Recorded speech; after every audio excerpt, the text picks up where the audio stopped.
Hey, what's going on, guys? Welcome to our second review. This time we're going to be doing the May 29th, 2020 review of WWE Smackdown. We are your host, Arrow. Fizz. Independent wrestler OB Times, a.k.a. Blue. What's happening? All right, guys. So if you didn't catch the first video, here's how we're going to do things around here. We're going to give you guys the most unbiased review that we possibly can. We're going to give you guys a match of the night, which this time is going to be really hard. And we're going to give the overall show a rating between 1 to 5 stars. Fizz, go ahead and carry us away with the first segment. All right, so at the very beginning of today's WWE Smackdown, WWE content, y'all know as always, WWE product and WWE brand, Jeff Hardy was actually in a position where he was about to be handcuffed by police officers. He was unsure what was going on. He was escorted by Jamie Noble and also Jason Jordan. They were stating that supposedly he was intoxicated. He said no to it. They handcuffed him as they were going through like this alley going towards the police vehicle. He looked over to the left and saw that Elias was on a stretcher being put into an ambulance. He was unsure. It looked like he was concerned. They put him into the ambulance. Jason Jordan was like, be calm, chill, relax. You'll be straight. You'll be fine. And it just seemed like the segment just ended. So we were completely clueless what's going on, what happened, what caused it. I was just completely shocked. Like, did they really just use the fact that Jeff Hardy, with a past of actually being an alcoholic, having several accidents, being put in a position where he has to go to the police station, several photos of him in a position where literally he just looks like a criminal. But using real life content to support the WWE content, I was just shocked. What's your thoughts? Now, before we even get into that, I'm glad you brought up that last part. Look, guys, if this was, for all of us hardcore fans out there, let me get this out the way. This is going to be another segment. I've seen it on Twitter. I've seen it on social media where people are getting upset because they did that. But we're the same people asking for attitude era content. So it's like, guys, look, we're either going to get attitude content or we're going to get PG content. We got to pick, we got to pick something. So, Jeff obviously signed up on this, okay? Like, they would not have done this knowing he has especially with recent charges and stuff, they're not going to do that without his consent, especially with things going on in the world right now. But that's a different topic. But, it was unfortunate because, Elias wasn't going to be wrestling, but I really wanted to see Jeff Hardy in that match versus Daniel Bryan. So that kind of bummed me out. But, that's just the start of the show. So. I might have to agree with Arrow on this. I've seen people on Twitter as well just kind of up in arms about it because Jeff Hardy has a drinking past. But everybody does want that Attitude Era content. And who better doing real life angles than Vince McMahon or Eric Bischoff or what's his name? Paul Heyman. They all been there. They all have done it. And guess what? It gets ratings. And that's why WWE is the king of the wrestling world because they have learned from all these other promotions and they're putting in these real life things into wrestling, which if you want to believe wrestling is real, here it is, and he's giving it to you. I love this segment. Of course, Jeff Hardy would not have done it if he didn't really want to, but obviously he did, and I hope something great comes off of it. Like it looks interesting to me, and I'm glad the show started off like that.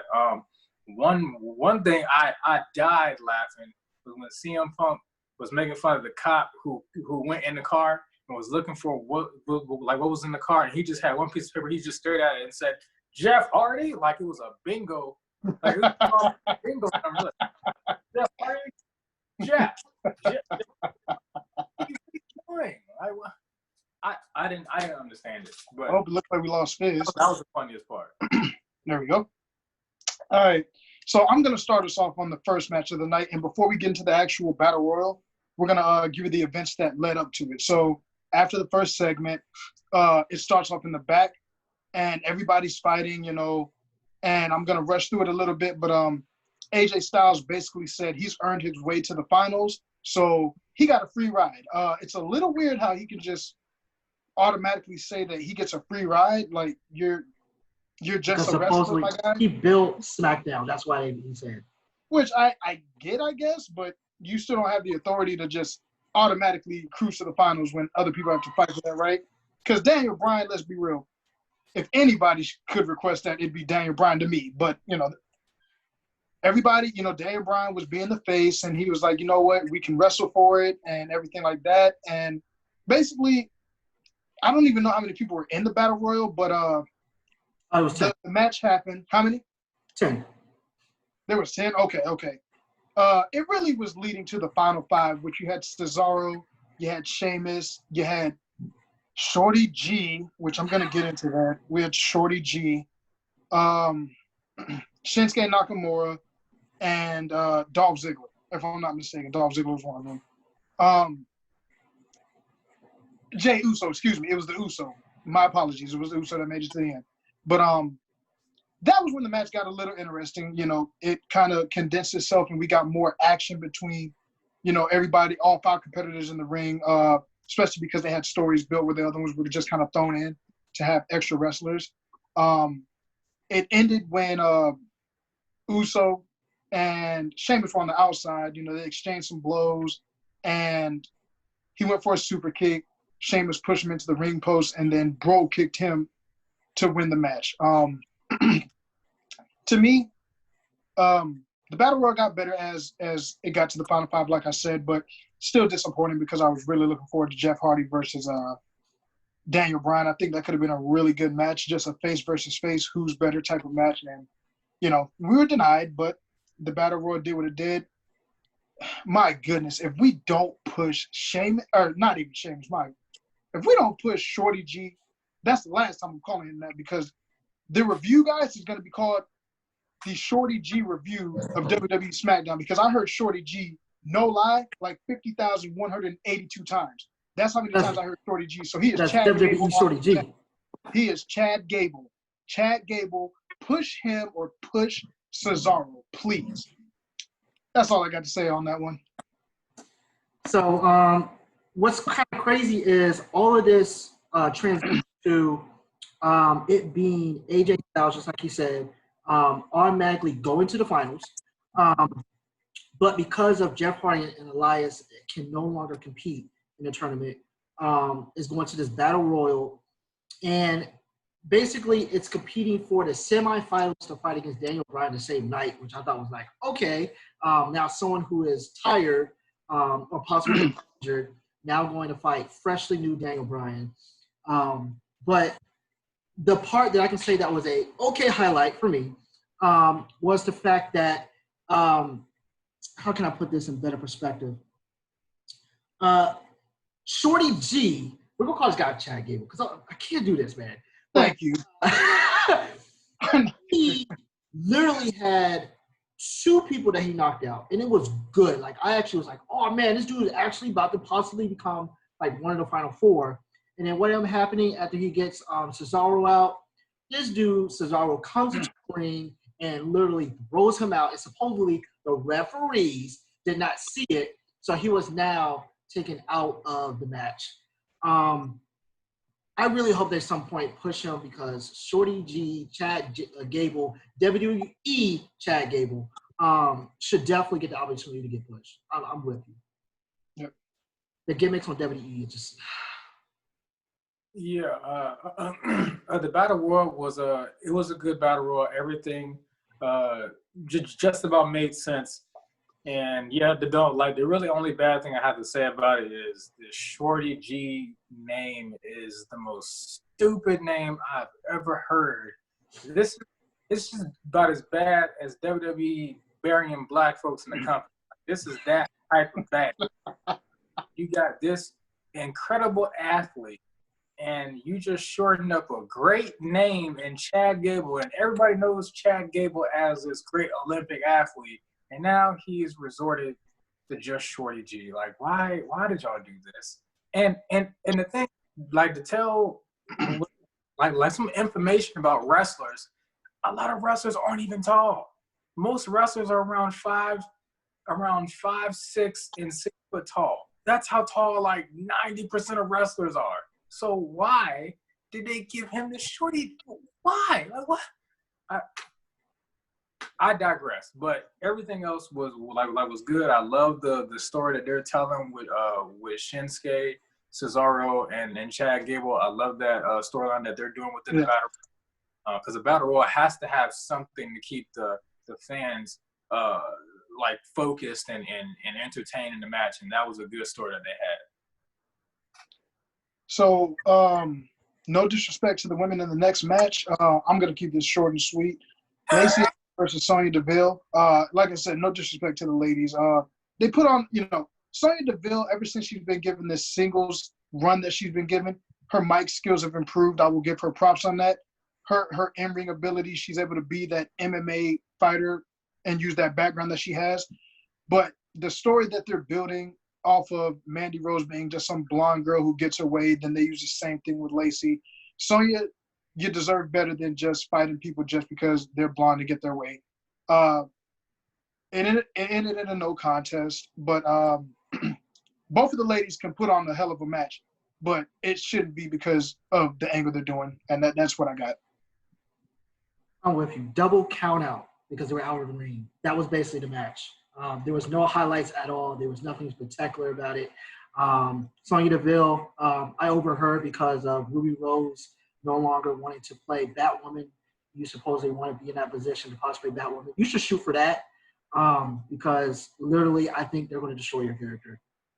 The whole blonde thing to me, it's overrated. It doesn't work for the women wrestling right now. Like, to me, if women wrestling supposed to be competing against the men in wrestling, having that ability to be aggressive and take bumps and all that stuff, don't make it about being blinds. Make it about actual rivalry. Like, y'all are actually fighting for something, not because they're blinds. Come on. Yeah.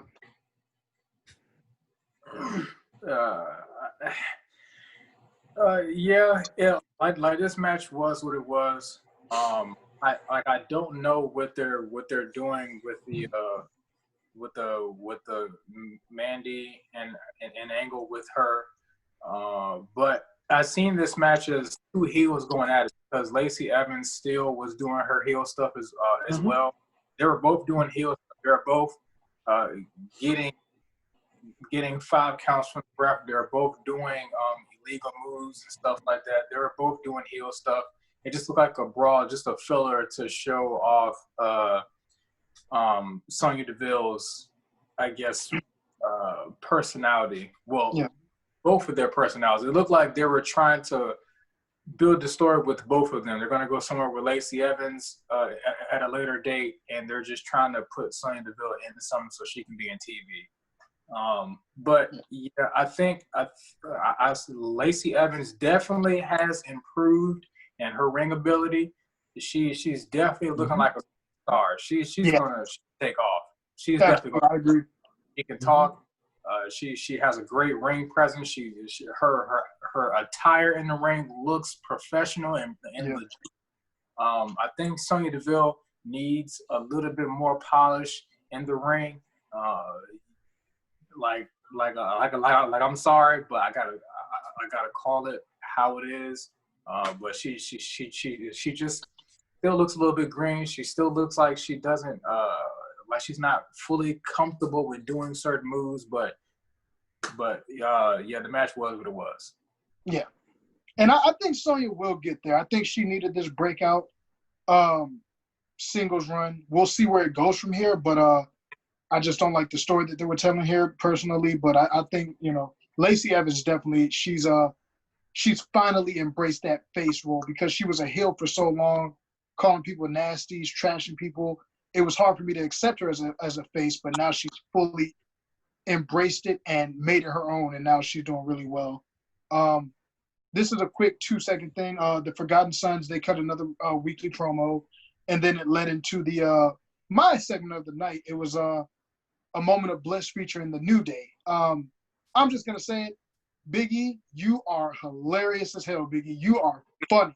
The way that you just do everything, it is so great. Like when he got into the ring, he was just seduction. You know, like it's so good at what he does, and you know, it was good. You know, Kofi being one of my favorite superstars of this time. It sucks to see how far he's fallen back, and it's not a disrespect to them being tag team champions. It's what they're good at, but we all know what happened, you know, not too long ago with Kofi Mania and stuff. So that's another topic. But you know, they had a moment of bliss, and Bayley and Sasha Banks came out. They were basically setting up for a tag team championship match they had next week. Bayley once again volunteered Sasha Banks for a match with Alexa Bliss. So we get into this match. It wasn't a bad match. It did what it did, which was to set up the ongoing feud of Bayley and Sasha versus Alexa and Nikki. The craziest part about this match was the highlight was not the match. No disrespect to the in-ring competitors, but it was Nikki Cross and Bayley. I know a lot of people are going to say Nikki Cross was annoying as hell for this, but man, it had me. I was laughing. It was great. She actually got the audience to really embrace their audience role. She got them going. It was great. Sasha Banks. Lexi. Yeah, exactly. And Sasha Banks won, which I think she needed this win, you know, because we know that Sasha Banks is going after Bayley sometime, but they needed this win. Sasha Banks, you know, hasn't always had the best track history of, you know, when she has a championship or even when there's her single runs. So it was good that she got a win against the tag team champions. It doesn't hurt Alexa Bliss in this match. It was okay. It was an okay match. Just a bit of a further feud, you know, down the line. If I go real quick back to the Tag Team Champ Summit, Big E had something that was really funny to me. I can't quote it perfectly, but he said, I'm going to make you some coffee. These are coffee beans straight from Djibouti. Water poured in there. My man took the spoon out of his coat and stirred it up. And she was like, okay. Now, Nikki Cross was like, I'll drink it, but she didn't drink it. I thought that was hilarious. That was funny. And Nikki Cross and her to the crowd and cheering like Lexi, Lexi, Lexi. And there was a point where she like went back into her old character. It was like, don't talk about me or something like that. And then literally went back into like her new character. I thought that was pretty funny. But I agree. This was an okay match. Banks wins by a pinfall. But like the whole entertainment literally was back on to Nikki Cross. Even the factor that she growled at Bayley, like it just brought more of entertainment and me wanting to focus more onto the match as well, rather than kind of like saying, okay, I'm just watching a regular match. That's all I gotta say. I didn't see the moment of bliss, but I'm sick of seeing New Day acting like stereotypical Negroes. I'm tired of seeing this be goofy all the time. Like there's a time and place. Please, like what? Why can't some of them be serious once in a while? Just it just grinds my gears. Hey, we'll have MVP and Bobby Lashley to hopefully fill that gap, and I think yes. Hopefully they fill that gap. What's her name? Nikki Cross is annoying as oh my gosh, that was so annoying. Talking over Michael Cole. Michael Cole was dying over there. Like he was sitting there snickering like he was dying over there. But I'm sitting in my chair like you shut up. Like Nikki Cross tapped him in the head a few times too. Yes. Yeah, Michael Cole was having fun. it could have been a little bit more entertaining if she just wasn't so over the top the whole time. Like just calm it down. You gotta make it like a crescendo. Like just have a little bit, and then in the middle of the match you up it like a little bit, and towards the end of the match, that's when you get all crazy. But she was crazy the whole time. Oh, and like it really felt like she was the heel and Bayley was the face, because Bayley was a heel and really didn't say much. I was like, oh my gosh. But and you know what? I'm gonna have to agree with JD. Alexa Bliss does not have any personality, none whatsoever. Like she's a face, and she just boom, boom, boom. She didn't like get the crowd going. She just was laser focused. She didn't it was nothing. She just did moves. Come on, Alexa. If you're going to be a face, you have to show some personality in the ring. Show something, please. But I have no complaints about how the match went or any of the details in the match. I love how Sasha won, because she won the heel fashion. She's a heel. Good. I do have one question, though, for the audience. A bit of laughter for myself. Define the word crescendo. Crescendo? Yes. Really?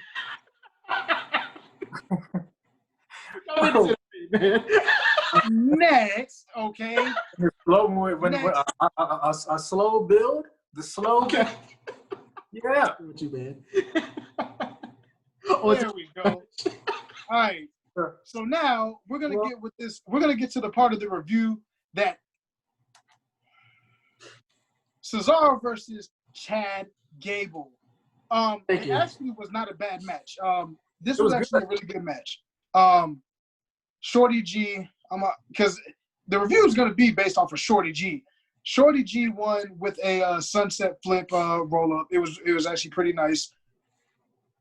Chad Gable needs to be a mid-card champion. He has too much skill to not at least have one run.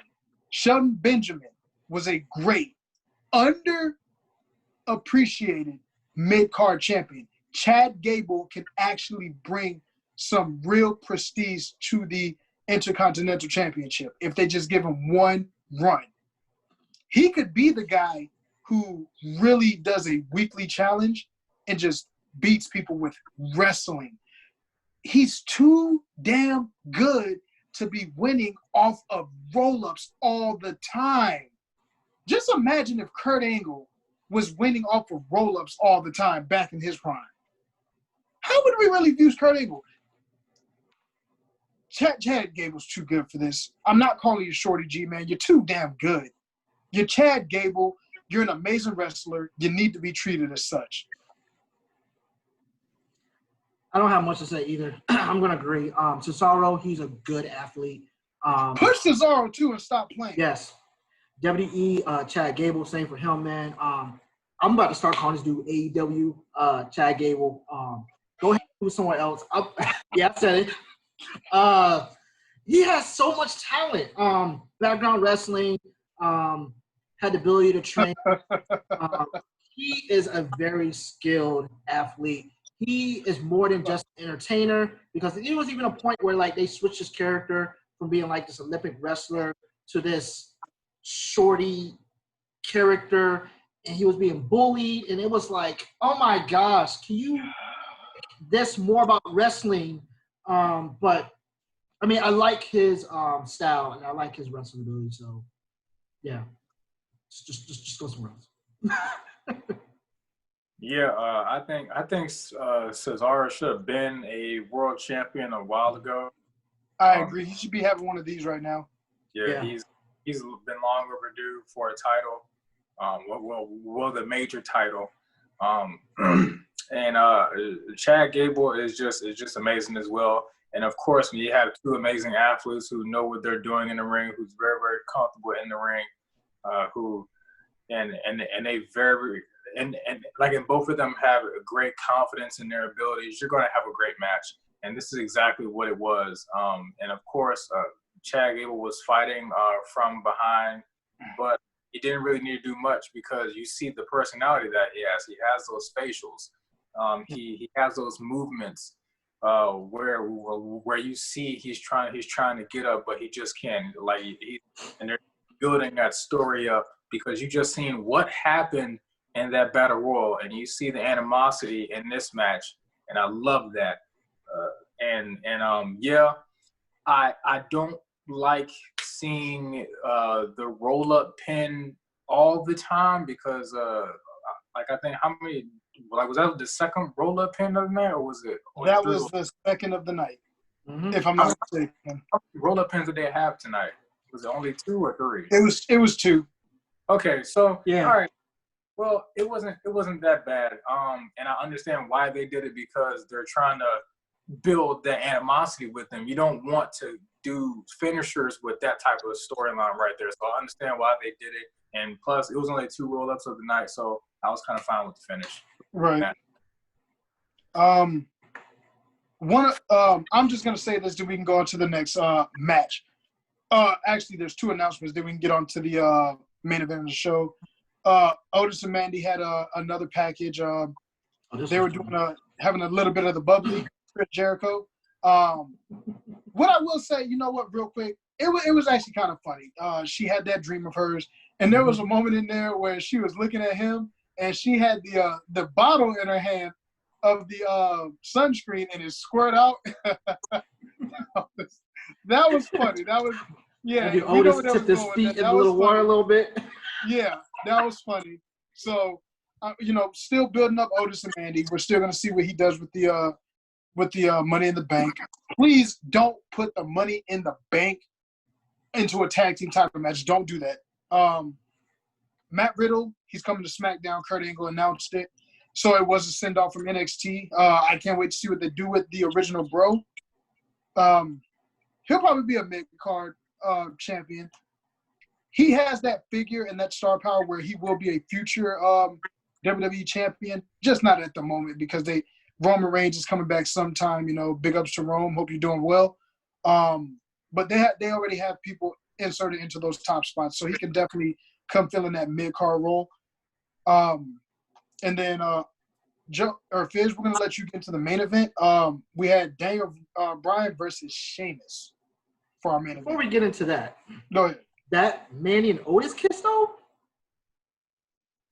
I'm jealous. Baby. Woo! So Daniel Bryan and Sheamus. I just want to say one point with the Money in the Bank thing. Okay. I would not be mad if Otis cashed in the Money in the Bank briefcase on tag team titles because it hasn't been done before, and there's no rule saying that you have to get the championship. You can get the Intercontinental. You can do women's if you're the woman, you can do the women's or the women's tag team. That's true. Hey, so it would be kind of cool if only one person could do it because you have that power. You can just everybody knocked out in the ring. Oh shoot, let me get these tag titles and let me get into my partner. That would be sick. That's true. I'll give him that. I'll give you that. Yeah, why not? He could cash that Backlash possibly. Oh, and before you get to the main event, they did give us another recap package. Next week, Miz and Morrison, they're going to issue a warning to our current Universal Champion, Braun Strowman. They have to build up for the Elimination Chamber, the Backlash match where it's a handicap match with them two versus Braun. But yeah, main event time. All right, so the Yes Man, Daniel Bryan versus Sheamus.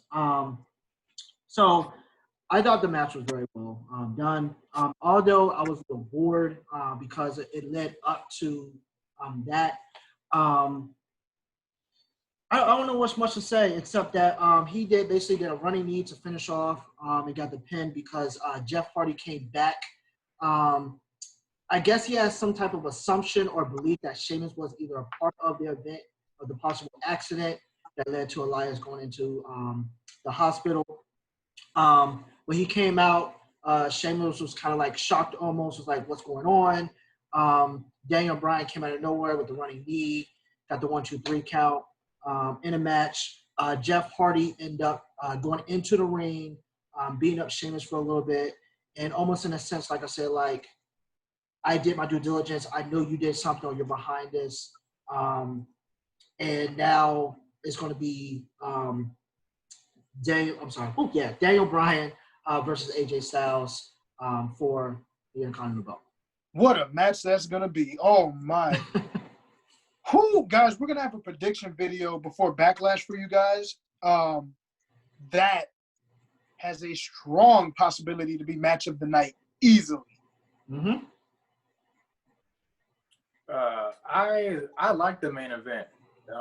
Everybody, well, not everybody, well, a lot of people on Twitter were kind of like, oh, we're getting Sheamus. Dude, Sheamus is great in that damn ring. I don't care what anybody says. Sheamus is a damn good wrestler. You see how committed he is to his body. So he has the mindset that he wants to look good. His moves were still crisp, so you can tell he was practicing his ass off, and like in practice. And him and Daniel Bryan knocked it out of the park. It was a good match, and of course Daniel Bryan's the face, and he has to get beat up and stuff like that. And that's just it is what it is. And I like the storyline that they had in the match. I keep saying storylines in matches because that's what brings the fans in. Did you hear when Sheamus said, I'm the one that made the yes chant because I'm the one who knocked you out in 18 seconds at WrestleMania? Like that. That's a moment. And he put that in the match and got Daniel Bryan pissed off. So that was kind of the story of the match. They met, haven't seen each other in a long time. He's getting mad because of the past that happened. And they're bringing that to the match. I love it. That was awesome storytelling. And then, of course, what Fizz said about Jeff Hardy coming out, because it was like, oh shoot, Jeff Hardy's coming. Like, what's going on? And then, of course, like he attacked Sheamus, and then now we know like there's something going on with Sheamus and stuff. So 2 storylines in one match. I loved it. There we go. I don't have a match of the night for you guys tonight. Anybody in the comments right below, leave your match of the night. I didn't have one. I was gonna give the show, honestly, I was gonna give the show a 2. I'm not even gonna lie, 2 out of 5 stars. I wasn't feeling it. I feel like, Chad Gable and Cesaro deserve a lot better. But after us sitting down and giving our thoughts, I'm gonna give it a 3. It was right. It was an average show. Some storylines were built. None of the matches were horrible, but coming off of NXT on Wednesday, which was such an amazing show, this one was more of a filler episode, and I couldn't give it any higher than a 3, so that's what I got, and I don't have a match of the night. I'm with you, man. I don't have a match of the night either. Again, it's more of just a highlight for Chad Gable. Awesome wrestler. Cesaro as well. Even the last match was really good. But I'm still going to give it an ass of 2. It was just – I felt like I was falling asleep until there were big highlight or good events. I'll be able to say this. Although I was watching the show, there was a Kit Kat commercial that I saw. I was actually excited about the Kit Kat commercial because it was kind of funny.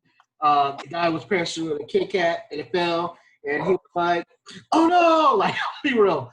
I was more excited about that than SmackDown tonight. I don't know what they're doing with their product. I don't know if they're just like Triple H just focusing on NXT, and he's just still letting like Paul Heyman and Shaw focus on the other 2.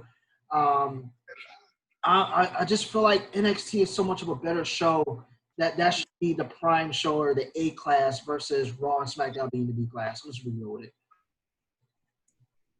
I think my match at night was the last match because they had 2 storylines in one. They carried the storyline like with Sheamus and Dan Bryan from the old WrestleMania, and then they had Jeff Hardy come in, and they tied that storyline from the show. So I would have to put that as match of the night. For a rating of this show, I would give it a 3 as well. It was an average show, and compared to AEW, I give this show a 50. Oh, you just wait.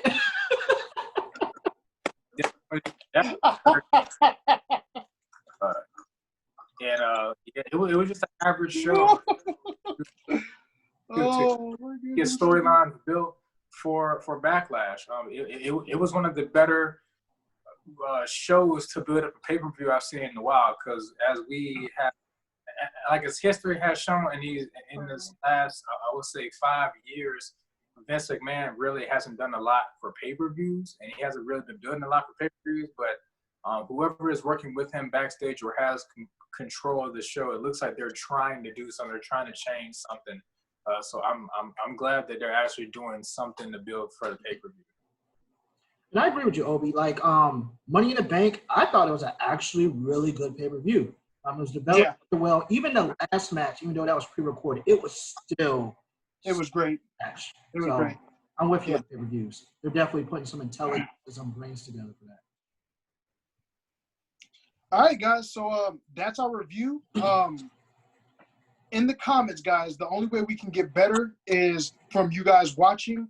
You know, I know these are pretty long to watch, but, you know, we're having fun with these. We want you guys to enjoy it with us. So in the comments, let us know. Do you want us to cut, you know, some of the content, you know, make the review shorter? Do you want us to keep it the same? We're going to keep it real regardless. Like, we're not going to cater to, you know, a certain product just because we may have more love for it. We're just going to keep it how it is. This week, guys, like I said, SmackDown was a 3. We got a 2 in there. But NXT was a lot better of a show. So, guys, here's to Monday Night Raw. We'll be back Monday. We will post other videos if we find any kind of news that we, you know, think is worth sharing to the wrestling community. We're going to have you guys, all right? So, thank you guys for watching. Arrows out, all right? Later.